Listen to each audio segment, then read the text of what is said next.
Hey everyone, I'm Anna Berry. And I'm Tom Bielkini. And this is Behind the Scenes Oklahoma.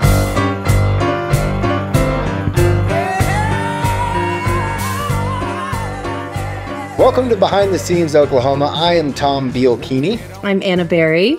And we'd like to thank our sponsors first, if we can start there with Oklahoma Film and Music, number one, and Oklahoma Tourism and Recreation. So thank you for your sponsorship. Thank you for believing in us as we spread the word of film in the state of Oklahoma.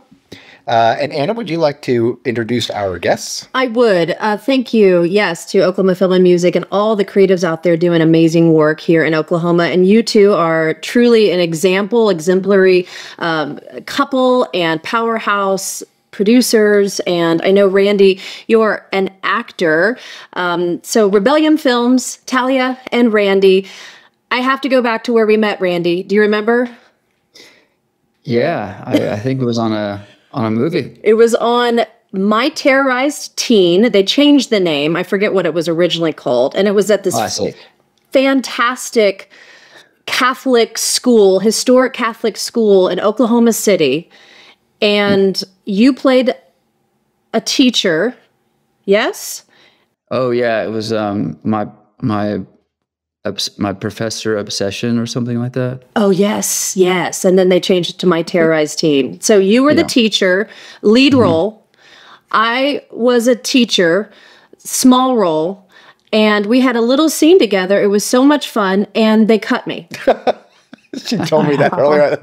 I watched it online. I streamed it online, and I literally went back like 3 or 4 times. I'm like, where's the lady in the blue dress? That's me, the inappropriate teacher with the extra tight dress. That would have been a great part in that movie. I've been there. A quick story. I was in this film called Mope, and it was going to Sundance. It was my first film as an actor going to Sundance. I was very excited. And so I bought my ticket. I was working on the lodging out there in Sundance, and I was so excited. And I called the producer. I was like, "So what's the plans? Where are we going?" And he was like, "What do you mean?" I said, "I'm coming out, of course. This is Sundance." He was like, "Well, maybe are you coming out to see yourself for the movie?" I said, "Yeah, of course I am. This is exciting. I've been an actor for a long time, and this is my first movie at Sundance." He was like, "Well, you're in the movie, but you're barely in the movie now. Like, you're an extra." And I was like, "Oh." Because we had to cut your scenes down because the movie was too long and it wasn't about you. It happens. And so I canceled my tickets and didn't go. Sad. Randy, I'm sorry. That's such a sad story. It was better than like me showing up excited and not seeing. Yeah, for sure. That's way worse. But fast forward, you have had movies in Sundance.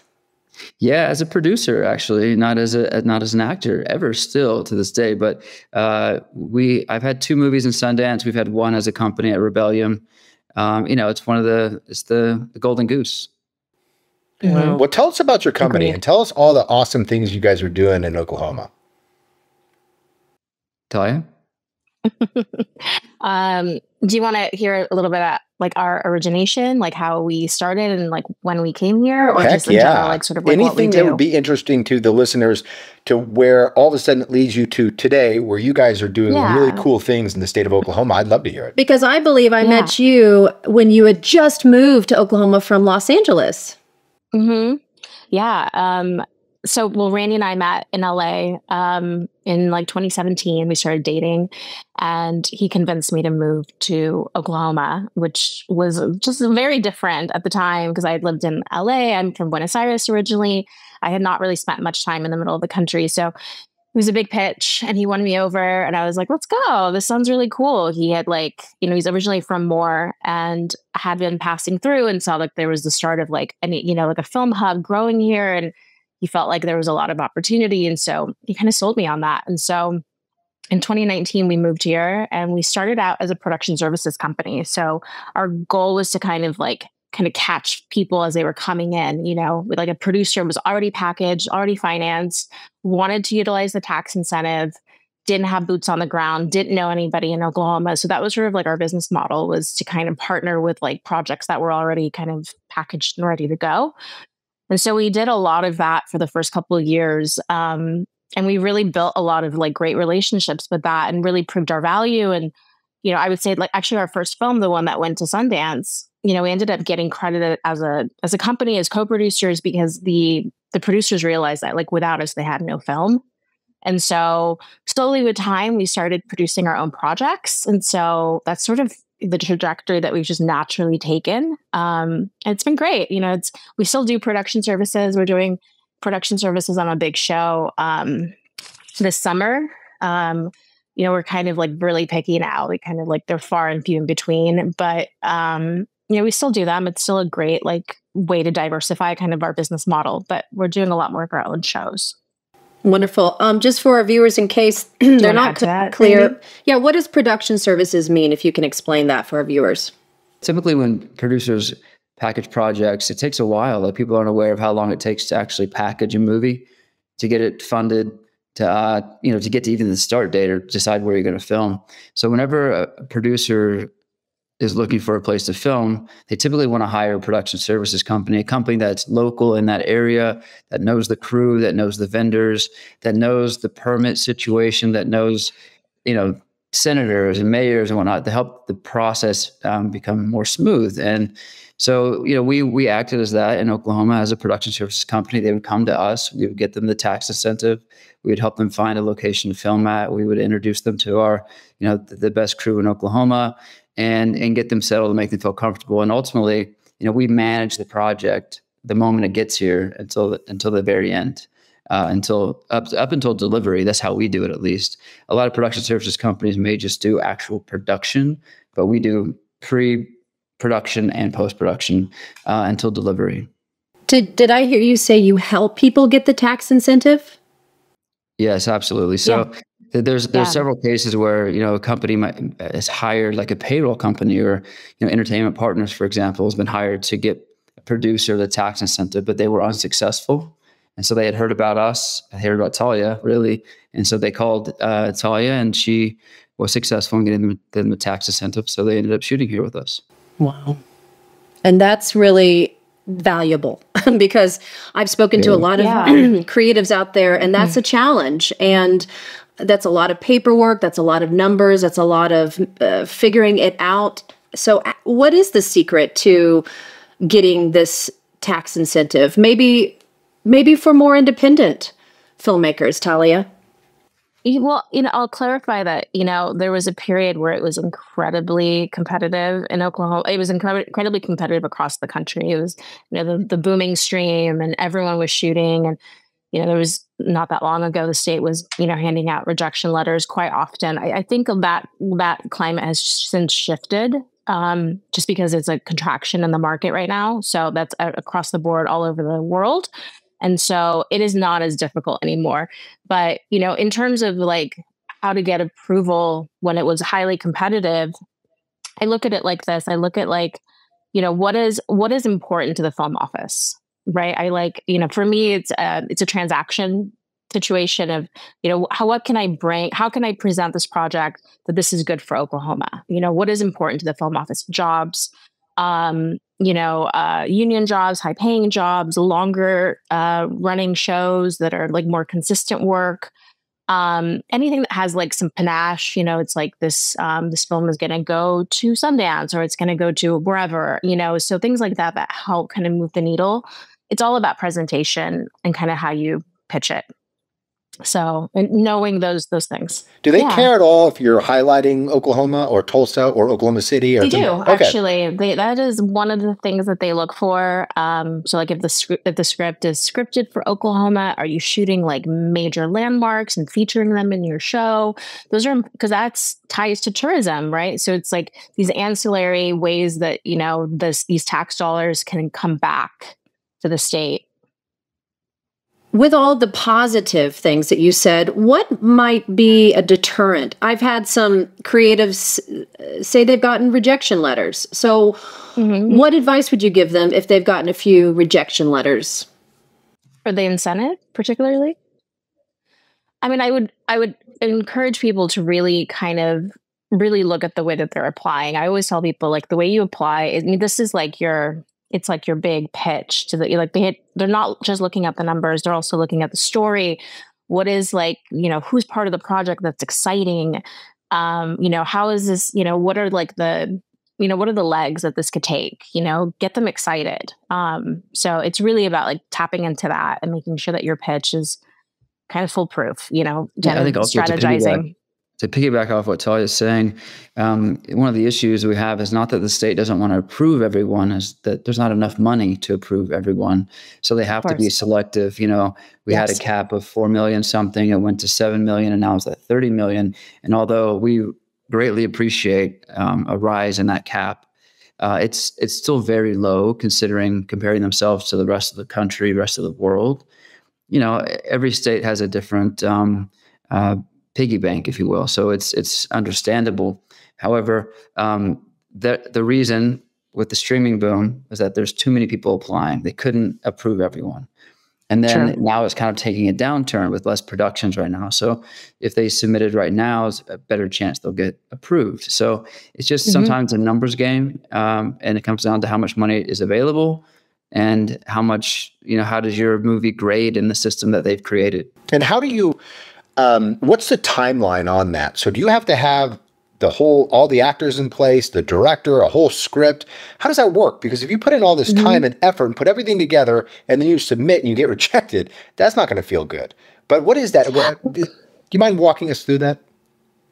Yeah, I mean, and I know of producers who have like said they wanted to shoot in Oklahoma and have applied and then like also submitted in a different state as a contingency, like especially during this peak TV era where it was so competitive, just to have like an option so that you're not left holding the buck. But yes, initially, like obviously you should have all your elements in place. You're going to need to show proof of funding, at least 50%. You're going to, and obviously if you're fully funded, that's better for the state. If you think about it, like Tom, you're applying, you have half your money. I'm applying, I have all my money. The odds are like I have a better chance of actually filming. There's a 50-50 chance you won't raise your money in time. So like that is a very logical reasoning of why 100% funding is better. So you should have your script. Actors can be attached still. That's not critical. Obviously, if you have attachments, that helps sell the film office and get them excited, because like, oh, so-and-so is going to be here, that's exciting to them. A lot of it is just, getting people into the project. And totally. It sounds like presentation and who's going to get across the finish line. I don't want to waste my time saying yes to somebody if they can't really get it across the finish line. So that makes sense to me. 100%. And I will say I think part of why we also have a really great track record is because we've shot so much in the state. We've obviously like every producer have had films fall apart, but the margin is really low compared to the amount that have gone. And I think the film office sees that and knows that like if we're bringing them a project, we've vetted it, we've done our due diligence. They know that, more often than not, if we're applying, it means that we're serious about shooting. And so I think that helps.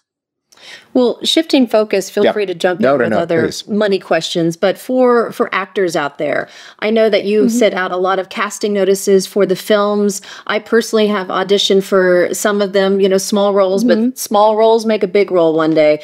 So what advice do you have for actors who want to be in one of your films? Great question.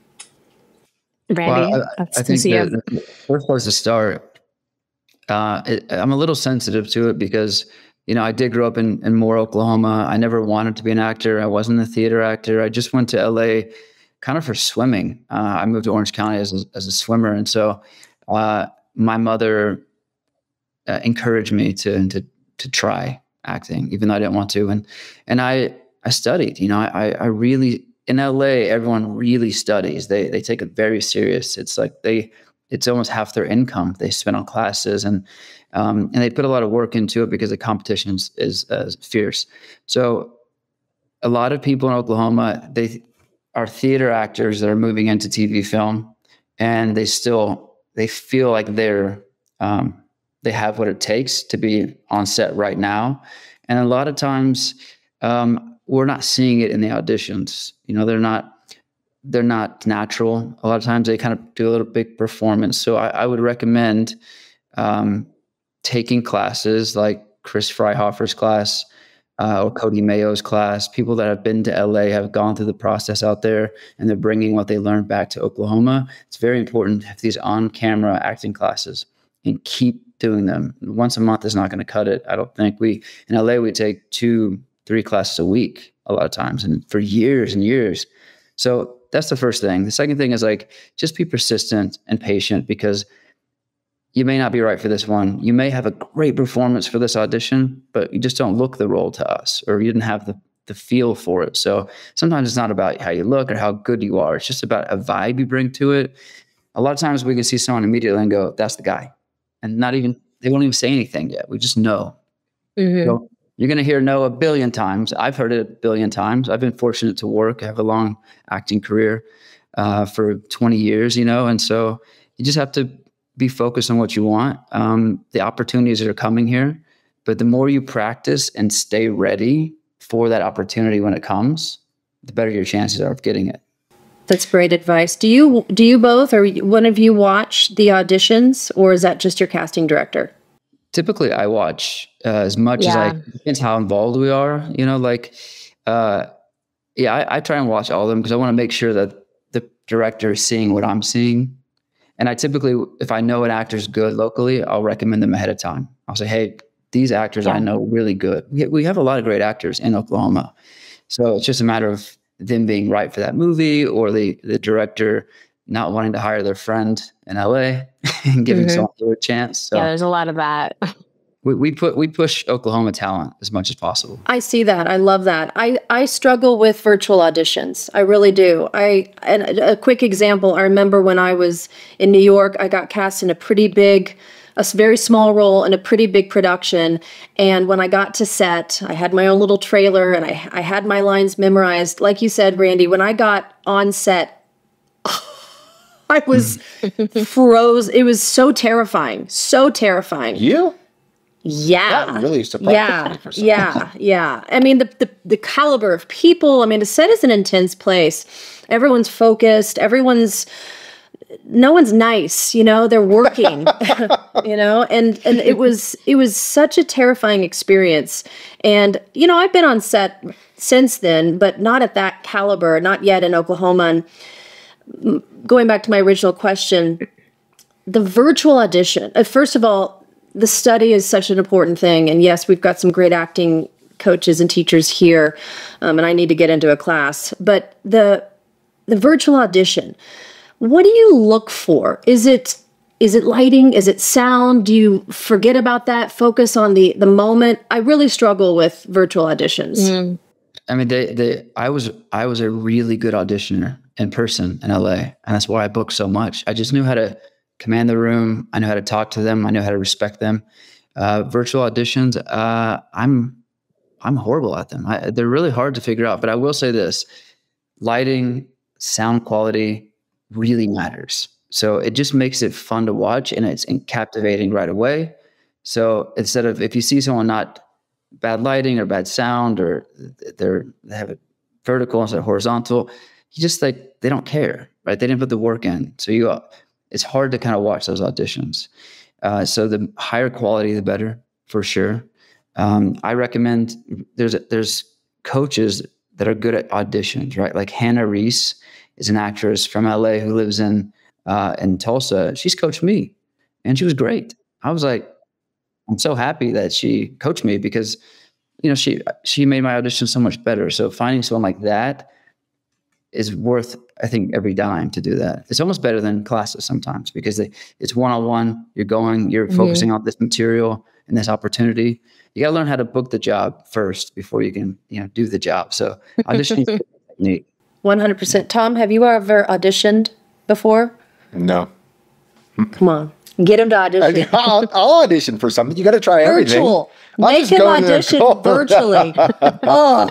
I'll try that too. I think it would be fun, when you have nothing to lose.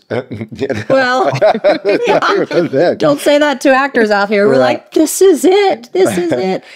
Do you mind if I ask them? I would love to hear the projects you guys are working on, because you guys are doing big things that are coming up very quickly, filmed in Oklahoma. Do you guys mind filling us in? Yeah. Do you want to talk about it, or do you want me to? I'll mention a few, and you can mention the big one. Okay. Yeah. So we've been working all year. It's a long process, as I mentioned earlier, to find the right projects. Hopefully, some are packaged a little bit. If they're not, but we like the director or something, we'll develop it. And we've been moving more into development now. So we've spent the first 5 months of this year just calling everyone we know, seeing what they have available, what are they working on. We try and find a synergy between production companies sometimes or producers, so we can say, cool, you just saved us 5 months of work by getting these actors attached or by raising half the money or something. So we can do more in a shorter amount of time. And it's starting to pay off. The next film we have coming up is called Horrified. It's a horror comedy based around the horror convention world. And it's really fun. The director is a TV writer. He wrote for Major Crimes for 6 years, Mike Zara. And he put the work in. He's never directed a feature, but he got Ron Perlman attached. He got Amy Teagarden, Friday Night Lights. He got Jim Rash, Academy Award winner, attached. He and has all these other series regulars from TV shows. And they're doing it at scale because they want to work with him, So that one we're planning to shoot in mid-July in the Tulsa area, which we love to shoot in Tulsa when we can. Mm-hmm. And we also shoot in Cherokee a lot. So we'll see. There's a battle between Cherokee and Tulsa. We always try and, we do both. But that's our next one. We do have 2 more movies coming up. One is in Minnesota called The Chattering with Mila Jovovich and Kat McNamara. And one is called Death Diner 76, another horror comedy that we're shooting in Mississippi. And the reason we're shooting all over is because we know that we can only get so many movies approved in Oklahoma. So we spread them out. Only so much crew. Right. And then we have one more I'll talk about before Talia goes into our next, our bigger one here in Oklahoma. We're doing a movie called Disinformation, and it's a true story about a Romanian general who defected to the U.S. in the 80s. And in real life, he defected to the U.S. He said, there's a disinformation campaign going on in the U.S., and this is created by me. Well, the CIA put him in witness protection program, and they shut him up. So we're shooting this movie. It's a $20 million budget. We're filming in Spain, Romania, and South Carolina. And we have the director from V for Vendetta on to direct it. And we're currently casting that one. That's going to shoot in September, October. And that's what you were currently scouting, right? In Spain, you were there recently? We were filming another movie there called UAP. So we shot that in October, November. And that's a couple months out from being finished. Mm-hmm. Yeah. Wow. Yeah. And then lastly, we have one called God of the Rodeo that we'll be shooting here in the late summer. It's like September time period, and prep in July. And that one is, it's a true story about 1960s. What is the name of the prison, Randy? Louisiana State Penitentiary. Louisiana State Penitentiary. Yeah, it's in Angola, Louisiana. And it's a really interesting story about, they built this rodeo inside this prison, and they it was a chance for all these prisoners to kind of like feel human for once. So it like kind of really looks at like the humanity of these people who are like maybe up for murder or something, but they're just killing each other in these like gladiator style arenas. So there's a lot of thematics in this about, the sort of like the judicial system and the prison military complex and, a lot of different like thematics here. So it's really interesting. And it's being directed by a director named Rosalind Ross. She previously directed a movie called Father Stew with Mark Wahlberg.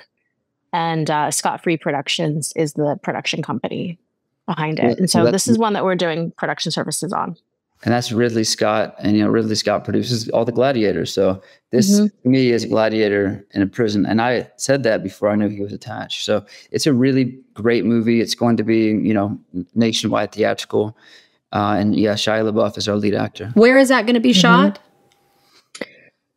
Boley, Oklahoma is our current pick for prison. And I'm trying to get some days in Cherokee Nation because I would love to have Cherokee Nation come in with their incentive as well, just to try and maximize, soft money on the project. And so we're trying to figure out if we can maybe shoot the rodeo scenes in Fort Gibson.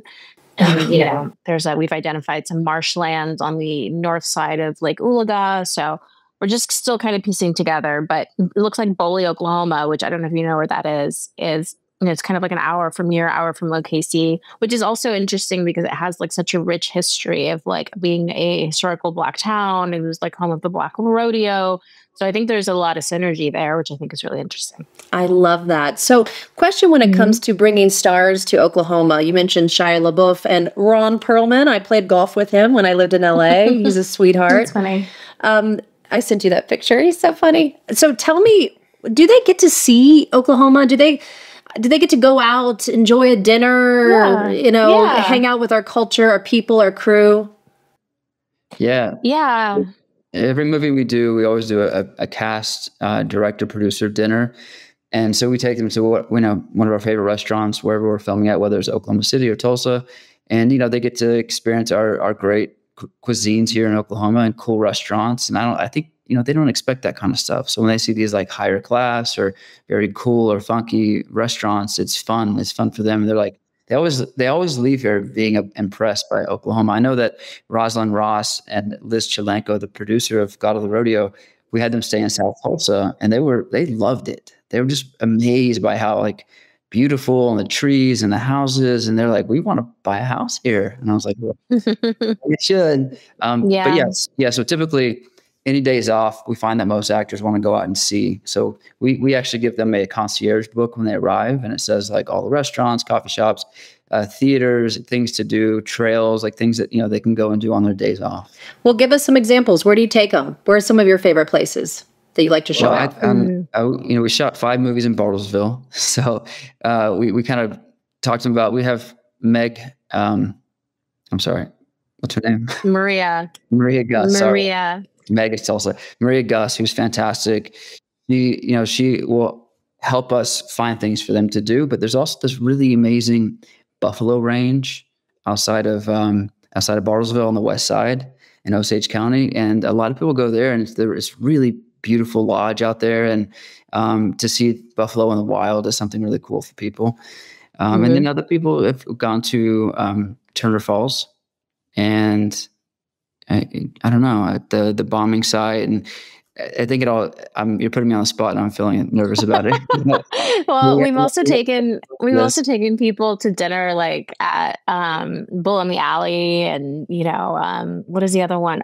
Boston Title Abstract, which is like super cool and very hip. And people always like, we had one of our actors there's like a place I think it's called Shuffles. It's like a board game bar. One of our actors was like obsessed with that place. Like he was there every night, like, I don't know, playing board games, I guess.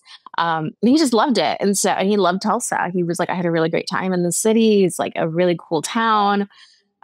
We were staying in Bartlesville, and I think he got an Uber or drove all the way to Andolini's to get the garlic knots, which was like a 15-minute drive. And so I was just like shocked that, someone must have told him, like, you got to try these garlic knots. So yeah, they definitely get out and get to explore on their days off and on the weekends. And so it's, obviously our goal is for everyone to have a great time and have a great experience here.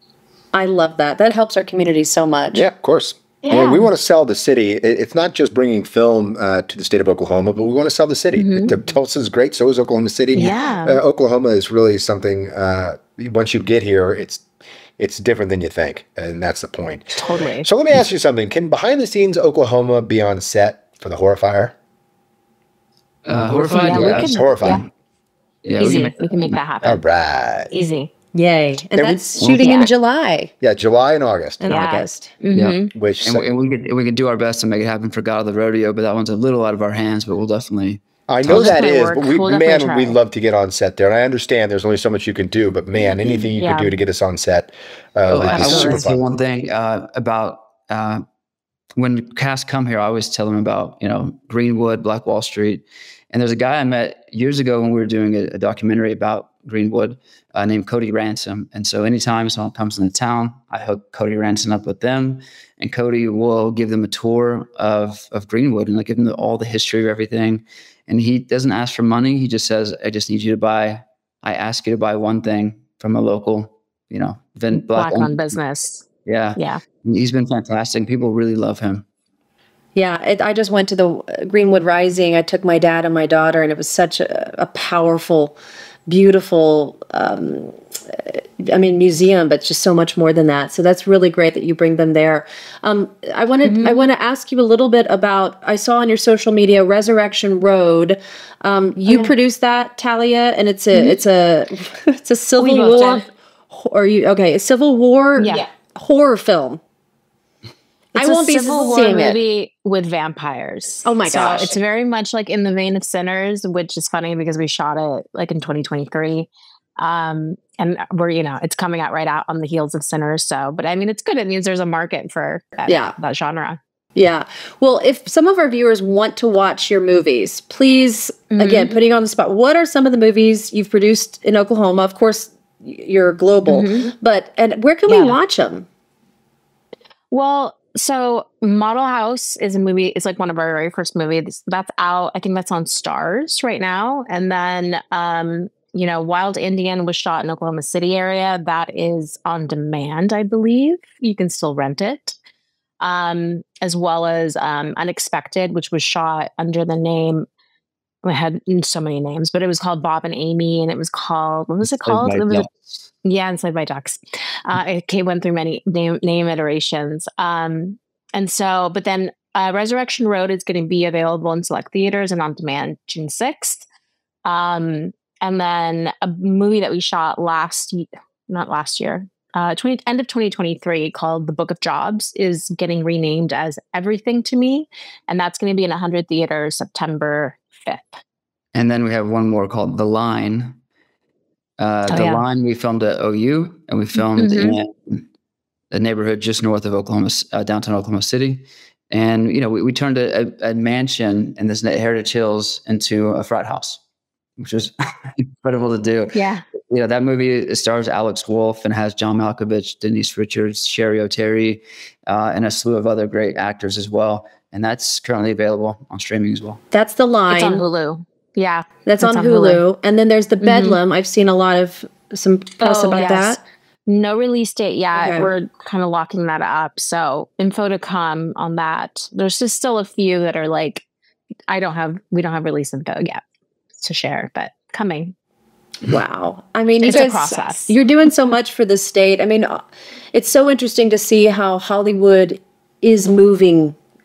It's moving to New York. It moved to New York years ago, and then it's moving down south, and it's moving to Europe. I mean, it's moving all over here. So the state of, and I say Hollywood, right? I just say the state of making movies. Old school used to be Warner Brothers and Lionsgate, but now, what is the state of filmmaking, Hollywood? It's a great question. A challenging one at that. What do you hope its future is? Well, I'll tell you this much. It's tough right now. And the reason there's less productions is because the buyers are paying less. There's so many streaming platforms. They're just paying less and less than they used to. And so when you make a movie for, let's say, $5 million, it's very hard to make that money back unless you have very big names at a discounted rate or a hook, something that's just really fascinating to audiences. Or obviously you make a really great movie and it can perform. But so with the poor buyer's market and inflation, you really have to lean on tax incentives as a way to keep making movies. And so that's why, the country of, I think, was it Jordan today, Talia, came out with a 45% tax incentive. Every country is in this game. So they're all competing. Every country, yeah. But they want the business because that's a lot of money that's being thrown into that economy right away, millions of dollars within weeks and months. And then it also showcases that place, whether it's Jordan or Saudi Arabia or Italy, you're putting it in movies that last forever. So it does affect tourism, and it gets to show a new light on Oklahoma and other places. Now, totally. The Hollywood and New York, those two areas are no longer hubs, right? They are kind of, but they're all going elsewhere. Where can they get the best bang for the buck? It's expensive and taxes are high in New York and LA.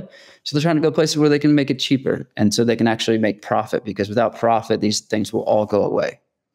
So it's a game of trying to figure out, and no one really has the answer at this time. And they're all working, feverishly to figure out how to make profit. That's why you're seeing a lot of really bad movies with big stars, because they're spending millions of dollars on the actors and like 500,000 to make a movie. Because the movie, like the financing is triggered behind the actor. Or stars doing, remember when a famous actor, film, TV actor would never do a commercial, and then they started to do commercials, and you became normalized to that. Now you see them on like social media ads. And hey, I don't hate it because I get it. It's do what you got to do. Yeah. Dog eats dog world. Actors are getting paid less too. They're obviously their agents are trying to get them what they used to get paid, but they're not. They're we're saying, well, go to the next person because we can't do that. Tom, how do we raise it from 30 million? How do we get it up in Oklahoma? We've got to prove to our lawmakers that it is driving business in the state of Oklahoma, that it is driving the economy, and we need more data. We need more. We've got good demand. We just need to showcase this and really show what it does for an economy. Jordan's a great example. They're not idiots. Yeah. There's a reason why they're doing what they're doing. So, it's making that case and continuing to knock on the door. And I hope it gets raised to 100 next time. That's my hope. I absolutely agree. We have to continue, like as an industry, we have to continue lobbying together in a unified manner with there's various organizations and groups inside the state that are doing this lobbying. But I think it's important that we all continue to kind of work together and, try to work to increase the cap because we really need to in order to remain competitive. Yeah. I mean, Georgia doesn't have a cap. Texas is going up to $1 billion. It's crazy. Proof in the pudding. There's a reason that every country and regionals and like city incentives, that they're doing so many incentives all over the place because hotels, the impact on the economy as a whole, it benefits everyone in that area. So it is data, right? That's all they care about. Show us the proof and the ROI, more money. And so hopefully, they're paying attention because we do have enough data, I think, to raise the cap. Do you guys, can you recommend a document or a website to go to where you can actually, I don't care if it's from Texas or some other state or even Oklahoma, where they actually show the lawmakers every dollar we spend in this, the economy gets $7. I've seen that before in Oklahoma. But there are, and we've done them, honestly, there are like independent studies. There's companies that do this, and Oklahoma Film and Music has engaged with one. I think they did it last year. They came and they did a whole study, and the same company is like, they're like third party. They go and they evaluate programs all over the country, and they give like a recommendation based on their analysis, whether to maintain the program or cut it. And so they did a study. They do it. I think for Oklahoma, we have to do it like every couple of years or something, just to keep evaluating and turn over this data to the lawmakers. And it was recommended that they keep it. But it's still not necessarily, it's always just, it's so challenging, especially like right now, there's like budget cuts happening kind of, unilaterally across, not just regionally, but on a federal level. So it's, it's really challenging to keep fighting for, the subsidies. People hear that and they think it's just like free money, but it is a return on money spent. So it's not like you're just getting a grant. So that's like, it's a lot of it is education, I think too, is like, keep having these conversations with lawmakers. The more that they understand, the better equipped they'll be. Wow. Well, guys, thank you so much. This is such an interesting conversation. And again, you guys are doing so much for our community, film and television. For our viewers to find out more, where can they go to find out more about what you're doing? Our website is rebellion.tv, the TV like television, even though we don't do a lot of television. I'm going to spell that. It's REBELLIUM.tv. Rebellium. Rebellium. Yeah. It's the Latin word. What does it mean? It means rebellion in Latin. It means to stay stationary and do as you're told. So funny. Yeah, well, thank you both for your time. Really appreciate what you do for the state of Oklahoma, what you do for the film industry. Let us stay in touch, and I hope you guys continue to do awesome things. Yeah. Thank you for having me. Yeah, we can't wait to go behind the scenes. Yeah. Thank you guys. On set. We'll see you on set. All right. See you guys. Thank you. Bye, guys. Bye. Bye.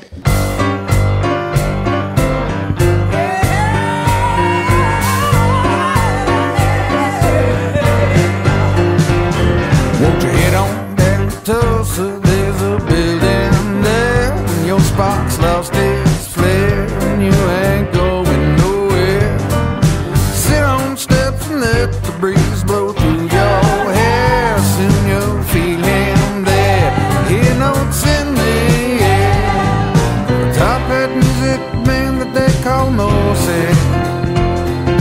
Made a place your spirit can shine.